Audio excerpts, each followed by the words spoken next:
Can't remember if I hit record. I did hit record. Okay.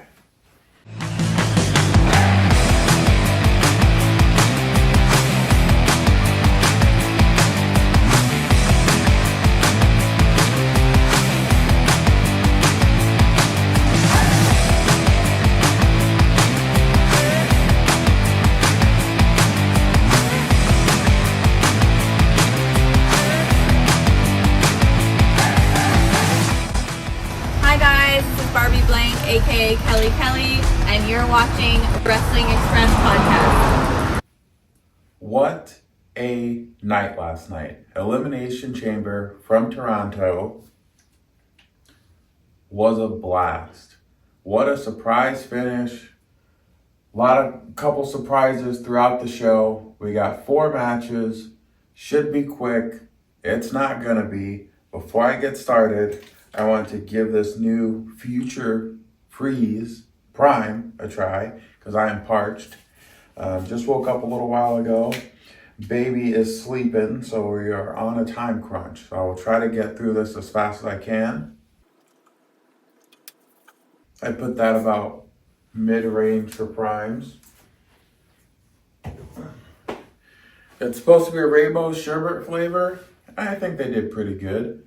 Anyway, you guys can't see it, but there's a giant whiteboard with a bunch of notes next to me here. So if you see me constantly looking over, that's why I'm doing it. The first match of the night was the Women's Elimination Chamber match. So I'm going to talk about how each person entered, how each person got eliminated, and then the winner. And I will be doing the same for the men's at the end of this review/results. Number 1, number 2, Liv Morgan and Naomi. You have Liv Morgan, who has entered the most elimination chambers of any woman in history. She's done 6. Obviously, this one didn't work out, but that's a lot. Obviously, it didn't work out for Naomi either because we found out what I may or may not have already predicted a very long time ago.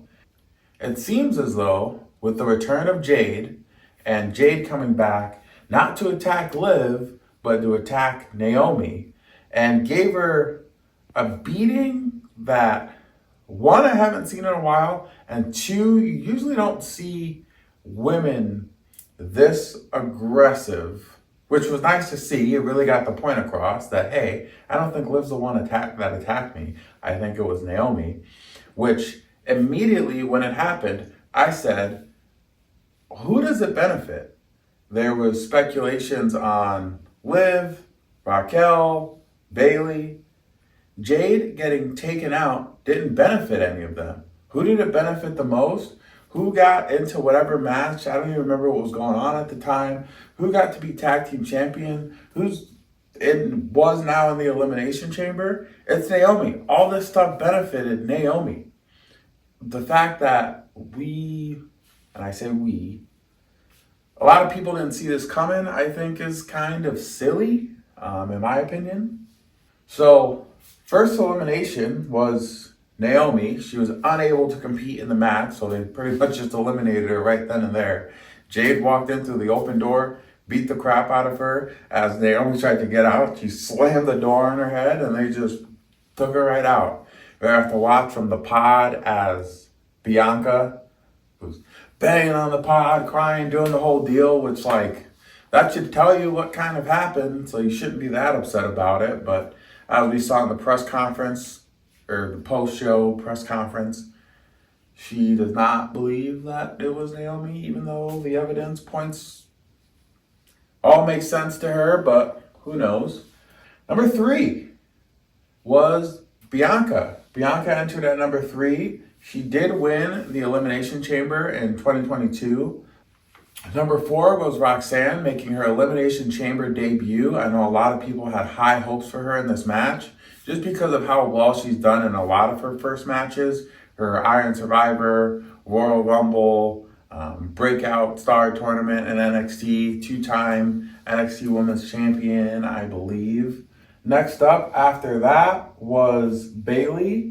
Obviously, she's had a handful of Elimination Chambers before. And number 6 was Alexa Bliss, who came in last, and she had also won in 2018. So a pretty stacked women's Elimination Chamber. Now the winner of this Elimination Chamber will go to face either Rhea or Io after their match on Raw at WrestleMania. So big match implications between what happened yesterday and what's gonna happen tomorrow. Now we go into the elimination order. So like I said earlier, Naomi got attacked by Jade Cargill, could not enter the match. She was technically the first elimination. Liv just got the pleasure of waiting for the time to be done. The second elimination was Bayley. She got eliminated by Liv Morgan. The third was Roxanne. She got eliminated by Alexa Bliss. The fourth was Alexa Bliss. She got eliminated by Liv Morgan.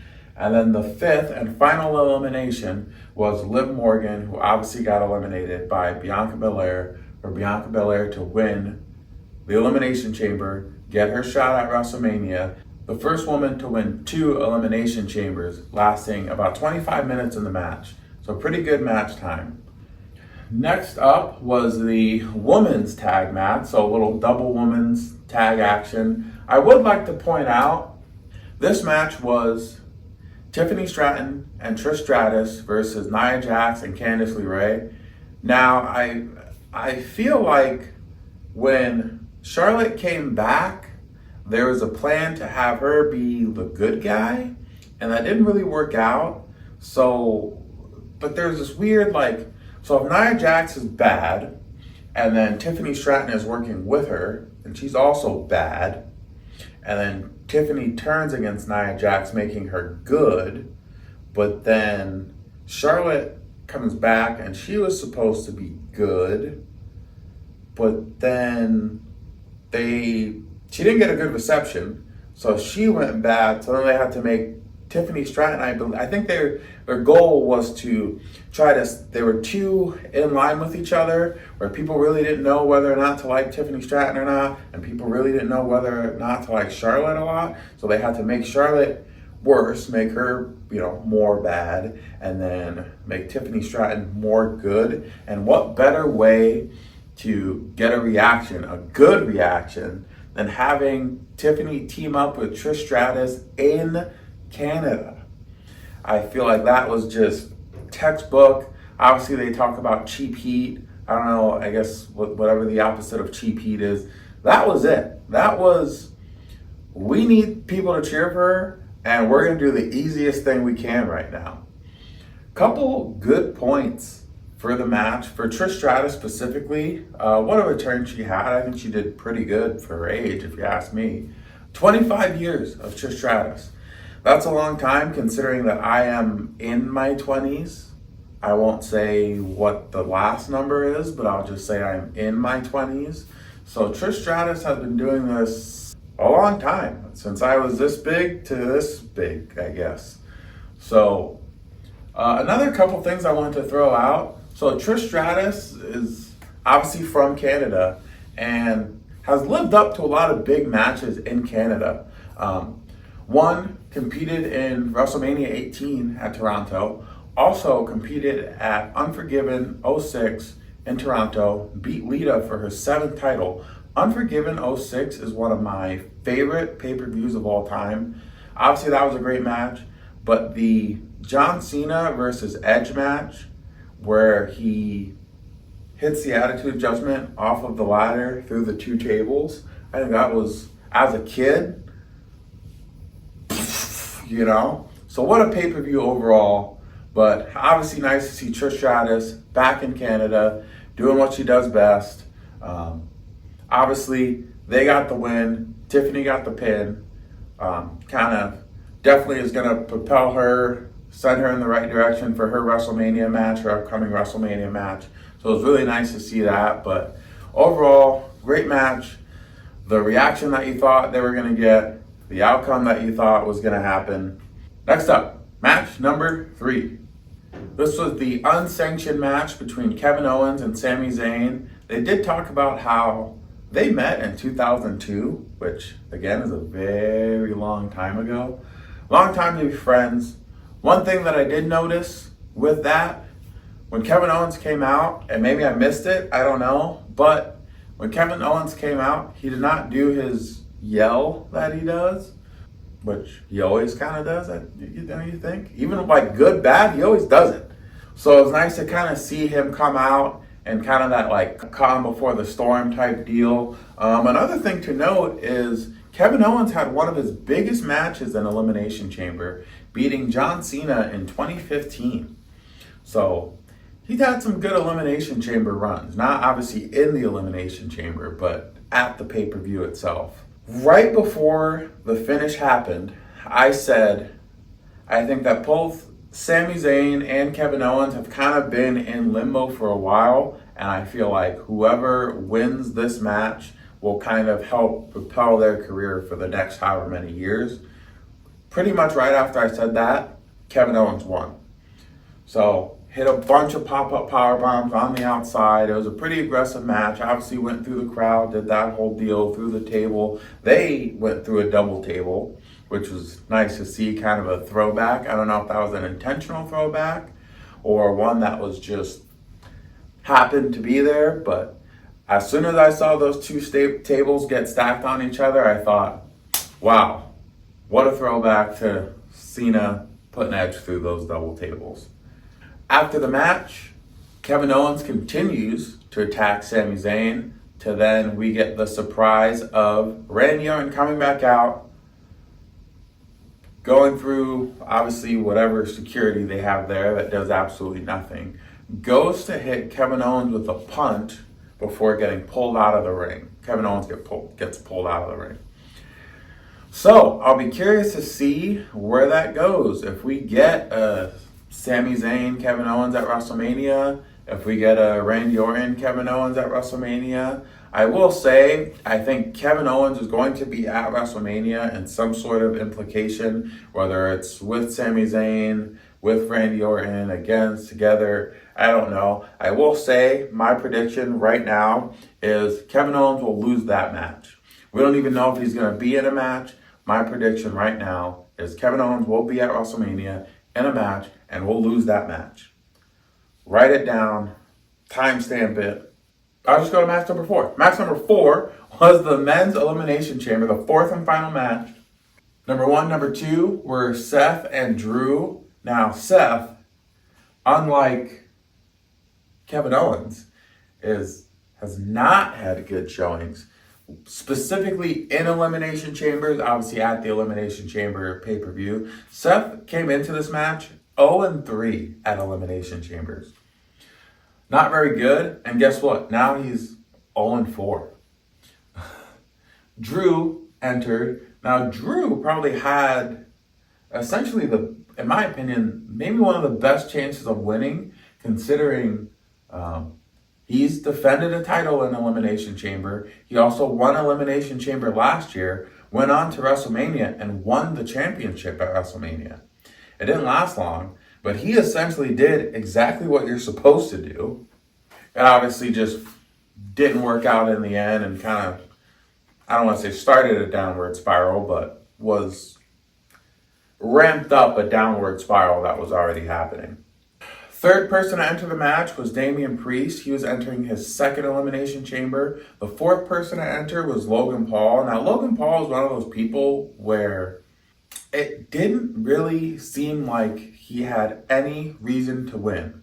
He lost his Elimination Chamber match last year. He's lost to Cody Rhodes before. I mean, if we're looking at history repeating itself, he had absolutely no reason to win that match. He was going to lose the match, and even if he won the match, he was going to lose against the person that he was going to face at WrestleMania. So, not too surprising to see he didn't win. Number 5 was Cena entering his 8th, or this, he had 8? I don't remember. Once you get that high, it's hard to remember. He was either at 8 before this or entering his 8th. But he did have a couple wins. He had 3 wins in the past, which I thought was the most winningest person in Elimination Chamber. It is not. It is Triple H with, I thought it was 4. Triple H with 4 wins. 4 wins. Cena with his 3 wins, 06, 2010, 2011. Now, some of these were at an Elimination Chamber pay-per-view. Some of these were not. So they're kind of counted weird. But all in all, 3 wins in an Elimination Chamber. Number 6 was CM Punk. Now, CM Punk enters his first Elimination Chamber in 13 years, but he's also defended a title in Elimination Chamber. So that was kind of something to think about going into it, especially him kind of going for that last chance main event at WrestleMania. He had, a lot to prove in this match, and he did not do that. So we'll get into the eliminations. First elimination, Drew gets eliminated by Damian Priest. Hopefully kind of sparking something that we see at WrestleMania. This is the last pay-per-view before we get to WrestleMania. So whatever they got to put in place for WrestleMania, they got to do it now or within the next couple weeks. Number 2, obviously people get eliminated and they don't leave right away. Drew gives the assist to Logan Paul in eliminating Damian Priest. Next up, Logan Paul gets eliminated by CM Punk. After that, there's kind of this weird dynamic of, and maybe I missed something, that CM Punk and John Cena decided to team up against Seth Rollins for no apparent reason. It just seemed like a 2-on-1 match for that last half, which was weird because obviously, I thought they all didn't like each other equally. So to see that kind of double team, especially on the person who I wanted to win. I was wearing the Seth Rollins during my workout yesterday, which will be posted up on YouTube today, tomorrow, I don't know. But yeah, so CM Punk eliminates Seth Rollins after a 2-on-1 onslaught between CM Punk and John Cena.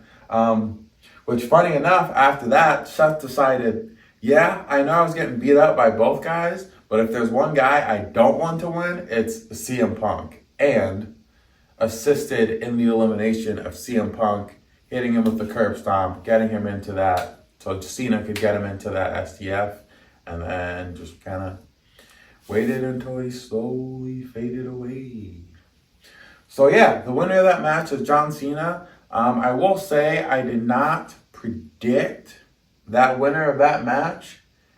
I remember specifically looking at the contestants when they were talking about Jey Uso, who Jey Uso was going to pick.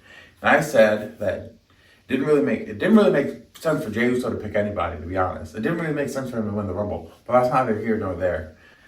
Once Jey won, I said it didn't make sense for him to pick Gunther because he already lost to Gunther pretty emphatically. It didn't make sense for him to pick Cody because they're 2 good guys. And 2 good guys just, it doesn't really make for good storytelling.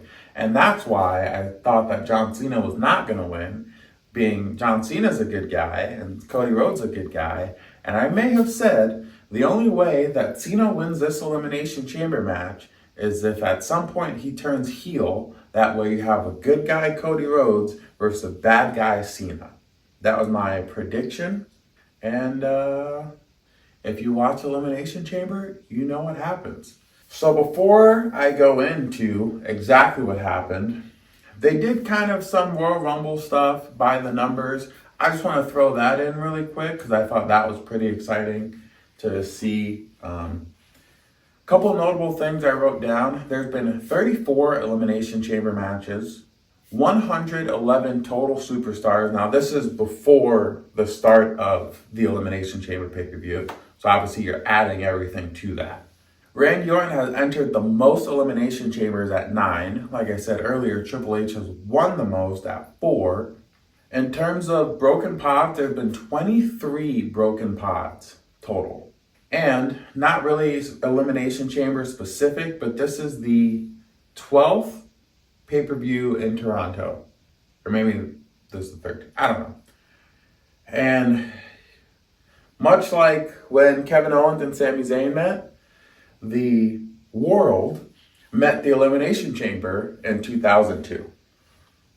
So just a couple numbers to keep in the back of your head, kind of some cool facts that I thought were that I saw that were pretty cool. Another couple shout outs. During the pre-show, Big E had his predictions, got them both right. No one else got anyone right.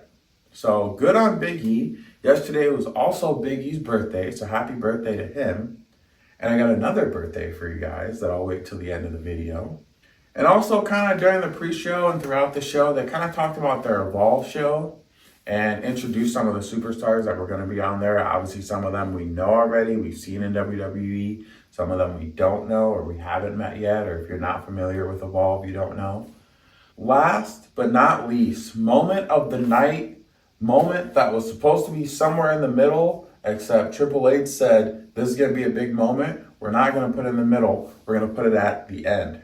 This is the main event, the main thing that's happening on this pay-per-view. And we're excited to give it out to you guys. And that's why we're going to make you guys wait. I also want to point out on the pre-show, Michael Cole said, Cody will turn this down. Everyone else said he's going to accept it. He has to accept the offer. I will say what offer you're talking about is The Rock wanted Cody's soul. Now, I will say I had a moment with a coworker who, as much as I love wrestling, I understand it's not exciting all the time. And this particular coworker just happened to turn on wrestling during their last, The Rock and Cody Rhodes' last promo on The Rock taking Cody Rhodes' soul, which if you shut it off at that point, I don't blame you, especially if you're not a wrestling fan and you're like, yeah, my coworker talks about wrestling a lot. I'm going to turn it on and see how it goes. And you get The Rock talking about souls for 45 minutes. I could see where that could turn someone who's not a wrestling fan, who's committed to watching it, off. So I don't blame anyone who kind of didn't really care about this last segment, didn't care about the progression throughout. Even when I was watching the promo and he was doing the promo, I had a very Beetlejuice moment of, I don't know what the hell he's talking about, man. You know, like it just didn't flow well. It just seems like The Rock is able to use his power to get as much time as he wants. Even if it's not best for business, even if it doesn't make any sense, even if other people deserve more time or other people need more time, it seems like The Rock gets out there and time and money is just no object. And he gets to do, say, whatever he wants. So after the Elimination Chamber match, Cena wins. Cody comes out to congratulate him. The Rock comes out with Travis Scott. As soon as Travis Scott started walking out, I said, does Travis Scott have to walk all the way to the ring and then walk all the way back? Or does he just stand there kind of awkwardly like The Rock's little puppy dog, just like, oh, okay, I have nothing to do with anything, but I'll just wait here. He did have some sage, I believe, that he was trying to light for the entirety of this conversation, which was more distracting than anything else. He was lighting it and trying to sage himself, I guess. I don't really know what that was about, but we got a little something extra, in my opinion, and if you've seen it on any of the WWE pages, you know they don't bleep it out at all. Cody Rhodes tells Rock to go fuck himself. I don't remember when's the last time I heard a curse of that level on WWE television. It was different to see. I believe at some point during the so Cody Rhodes tells Rock to go fuck himself. Cena gets all goody two-shoes excited, gives Cody Rhodes the hug. Rock looks Cena in the eye, gives him the end it. Cena, in that moment, goes from babyface to heel. You can see it in his face. It just changes, which Cena's been doing this a long time. He's really good at it. Not surprising that came off as amazing as it did. Cena turns heel, starts beating up Cody. They all start beating up Cody. Travis Scott gets a hit in. Travis Scott had nothing to do with this. If I was Cody Rhodes and I'm getting beat up by Cena and The Rock, and then all of a sudden Travis Scott gives me a hit, I'm standing up and I'm hitting him back. There's no need for that. Because who's to say that Travis Scott is even going to be around at any point? And like, in terms of Travis Scott competing, I don't know if he ever will. But I think he deserves something from Cody Rhodes, a freaking crossroads, a Alabama slam, or something. Because he hit him and he hit him hard. He hits him, and then he awkwardly tries to hold him down so The Rock can take his belt and start whipping Cody Rhodes just like he did before WrestleMania. It's like we're like Groundhog Day. We're just reliving the same day over and over again. Another thing to note, The Rock had a weight belt. It's a Cody Soul, and it had the date of Cody Rhodes' father passing away, which I don't think, like, stuff like that. To me, stuff like that is not necessary, and it doesn't really make a difference. I think beating someone within an inch of their life gets the point across without bringing someone's dead dad into it, in my personal opinion. Obviously, I know WWE likes to do stuff like that to bring more emotion out of people. I just think it's unnecessary. And that's how the show ended. We went from there right into the post-show press conference.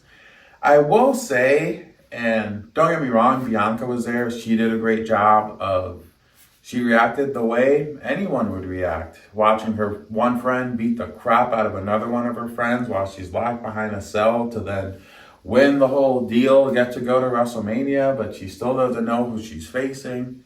She did a good job being sad, happy, confused, very emotional, understandable. Same thing with Cena. As small as it was, Cena coming out, sitting down, pulling the mic out, dropping the mic, walking off. Sounds like he had a plane to catch.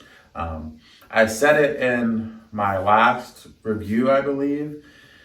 The post-conference that Cena did kind of got the wheels turning on the possibility of a heel turn or something. He just seemed more assertive, more aggressive, more confident and arrogant than he ever has.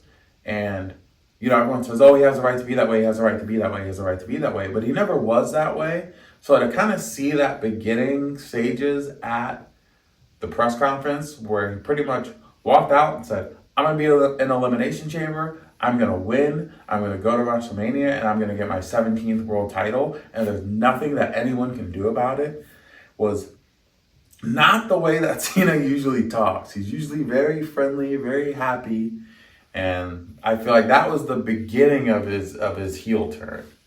I would also like to point out, the reason I brought up Bianca and Cena first as doing a really good job is because I think that Triple H and The Rock, because they spend so much of their time focused on what everyone else is doing and creating these storylines and talking to these wrestlers and these writers outside of TV time, for these post shows, it seems like they're having a very hard time of separating fact and fiction, I'll say. I know Triple H kind of started off being pretty upset with people posting spoilers or predictions and stuff like that, which that's life, buddy. Like, that's the whole betting, gambling industry, is people making predictions. Whether you know what's going to happen or you don't know what's going to happen or you hear what's going to happen or you just are really smart and you've been watching wrestling for a long time and you have an easier time predicting than other people. So I was pretty surprised to see how, I think, upset Triple H was at people predicting a heel turn from Cena. Kind of bringing up that he was pretty much the only person that knew about it. Obviously, the people in the ring knew about it. But like I said, I mean, part of the fun of watching anything, whether it be football, wrestling, basketball, literally anything, is you want to know what's going to happen. A movie, you want to know what's going to happen. And some people say out loud, this is what I think is going to happen. And sometimes that happens and sometimes it doesn't. So I was kind of confused by that whole deal. It just seemed, I don't know, like, I don't want to say like Triple H is kind of losing touch a little bit, but I think he's trying too hard to like pretend like we don't know what wrestling is while also kind of letting things slip along the way. I don't know. I think he's also a victim of someone that gets all the time that they want and are able to ramble and kind of go on these tangents, and they kind of lose themselves a little bit in it, in my opinion. And I thought this show seemed pretty quick, especially with the pre-show and stuff, considering it started at like 4 and didn't end. It ended at a reasonable time, but then they had this post-show press conference where you get Triple H that talks for 3 days, The Rock that's got no freaking time limit. They were trying to kick him out like multiple times, and he's just, another question, let's do another question, let's do another question. And it just prolongs the show so much that could be used for wrestling. If I'm going to stay up and watch WWE, I want to watch wrestling. I don't want to watch The Rock answer questions about what he's going to eat or how long this has been in the works. I don't want to know that. I just want to live in the world that is, you know, the daydream and the what's the word I'm looking for? I don't know what the word I'm looking for is, but I just want to watch wrestling and what happens on TV. I don't need Triple H coming out like, yeah, we planned it and people guessed it online and that sucks. Like, just let people guess and don't tell me that it's not all happen organically. I will say one thing that The Rock did bring up that I do kind of agree with. You know, he talked about these hard lines when it comes to being a heel or being a face, and kind of how The Rock can be your final boss heel, but he can also be your TKO executive, but he can also be, you know, the guy who is nice when you see him on the street, or the guy who's nice when you drop your phone while he's walking by, he'll pick it up for you. And, you know, he kind of talked about not doing these hard roles and just allowing yourself to be yourself, which I do agree with. I mean, you look at people like Stone Cold Steve Austin, or one of my personal favorites, like Dolph Ziggler. You know, Drew McIntyre right now is kind of doing the same thing, where they're kind of walking this fine line where, you know, maybe they're heel, maybe they're face. You don't really know. Like, you're just going to cheer or boo for them for whatever you feel personally that you align with. And they're not necessarily going out there to say, I want you to hate me or I want you to like me. They're just going out there being themselves. And to me, I think that works a little bit better than, and not every time, but there's certain people that go out there and they say, I want to be a good guy. And they do all this stuff to be a good guy, and it doesn't feel true to who they are. It just looks fake, and it just, I don't know, doesn't work out. They don't get the cheers that they need. And same thing the other way. You got people who go out there and they say, you know, I want to be a bad guy. And they go out there, they're trying to be a bad guy, and they're really a nice person, like a really, really nice person. And it just doesn't look real at all. And you go, I don't want to boo for this person. They look like a nice guy. It just, they're trying to be something they're not. So I 100% agree with The Rock doing, kind of saying let's cut these hard lines on heel face. Let's just be ourselves. Don't get me wrong. I think we shouldn't be flip-flopping. If we're going to do stuff that heels do, then we can't do specifically that heels do. Then we can't do stuff specifically that faces do and just do this back and forth. Because that's where it really gets confusing of, you feel like WWE wants to point you in a specific direction and they don't know what direction they want to point you in. That's different than someone just coming out and being themselves every week. I just got a couple things to end this video. Kind of a surprise trip. Not tomorrow, but next week's Raw at Madison Square Garden, I will be at. Thank you to my fiance for kind of coming up with this last minute trip. We will be flying with the baby for the first time, so that'll be exciting. Really hoping things go as smooth as possible, because I've never flown with a baby before. I've seen other babies on flights when I fly, and they don't look happy.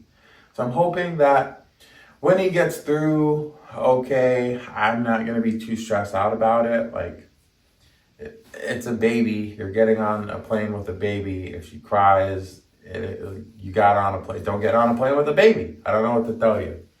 Another thing I want to point out, and if you saw my Insta story or if we're on Facebook and you saw my story there, you would have seen that I took the Office TV and moved it next to the big TV so I could watch the Arnold Classic. So congrats to all those big winners for the strong man, strong woman competition, all the bodybuilding competitions, the bikini, the physique, obviously my guy, the one that I've been watching their journey the whole time, Sean Clarita, did not take a win. He got 7th, I believe. But, congrats to all those winners and just all the competitors. Such an amazing show of, obviously, athleticism, physique, all of that. It's just a really good time. I'm also planning on going to that next year for the first time. I've always wanted to go. I got some people kind of along coming with me, so it should be a lot of fun. Should be some good content. I see the baby's got her arm up in the air.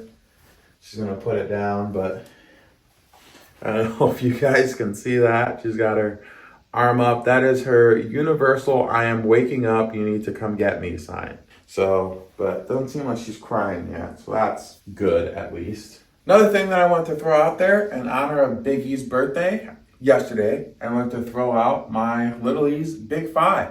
Number 5, Trish Stratus, coming back, killing it. Can't really say much more than that. Number 4, Tiffany Stratton, really building her way into WrestleMania, building that momentum that she needs to make herself a legit competitor against one of the greatest of all time, Charlotte Flair. Number 3, Bianca Belair. Obviously had a pretty rough start in the Elimination Chamber, watching one friend beat the crap out of another friend. But she ends up winning. So can't be mad at her for that. She's also going to WrestleMania now to face either Rhea Ripley or Io. Number 2, Kevin Owens. I said it right before the ending of the match. I said whoever wins this match between Kevin Owens and Sami Zayn is going to get a boost. Not catapulted, but a boost for kind of the rest of their career. I think through all the matches that they've had, through all the matches that they've teamed up with, this just seemed a little bit more important, knowing that it's kind of coming towards the end of their career and we're not going to get too many of these anymore. And number 1, not too surprising here, John Cena won the Elimination Chamber. We now know he is for sure going to WrestleMania against Cody Rhodes. On top of that, he has now turned bad, aligned with The Rock, which if I aligned with The Rock sitting at my house in Iowa, I'd put myself as number 1 on Little E's Big Five. I mean, this is big, big news. We got another surprise for you at the end. Obviously, I talked about Big E's birthday a lot yesterday. We have a birthday today, a very special birthday. It's Bonsai's birthday. Bon's 10th birthday. He is 10 years old. He said he doesn't look it, but he is 10. And we're just going to hopefully have a great, smooth sailing day today. I don't think we really have anything planned other than just kind of hanging around. Maybe having a cookie, maybe having some ice cream, maybe having some eggs. I don't know. But yeah, it's Bonsai's birthday. So, from the birthday boy and myself, I want to thank you for watching. I know this went longer, which I can't say they go longer than you think, because you're expecting an hour and it goes 50 minutes, and it's probably less than you think. But from the birthday boy, Bonsai, and myself, I'd like to thank you for watching my review and results video for Elimination Chamber. This is Elijah from Wrestling Express, and you guys have a great day. And Bon's going to have a great birthday, right, Bonds? He said put him down. He said he's done with this.